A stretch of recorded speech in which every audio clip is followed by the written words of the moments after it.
समाजी राब्ते के platform x के नए फीचर ने फितना उल हिंदुस्तान और भारत का गठजोड़ बेनकाब कर दिया।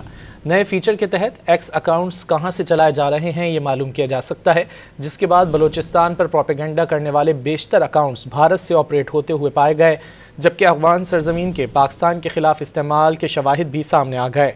पाकिस्तान मुखालिफ प्रोपेगेंडा करने वाले कई बलोच अकाउंट्स अफगानिस्तान में पाए गए। इस्लामाबाद के नाम से चलाया जाने वाले एक अकाउंट की लोकेशन भी अफगानिस्तान की निकली। समाजी राब्ते के प्लेटफॉर्म एक्स के नए फीचर ने फितना उल हिंदुस्तान और भारत का गठजोड़ बेनकाब कर दिया।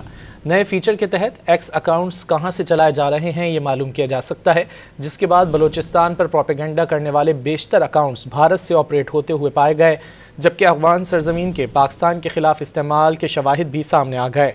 पाकिस्तान मुखालिफ प्रोपेगेंडा करने वाले कई बलोच अकाउंट्स अफगानिस्तान में पाए गए। इस्लामाबाद के नाम से चलाया जाने वाले एक अकाउंट की लोकेशन भी अफगानिस्तान की निकली।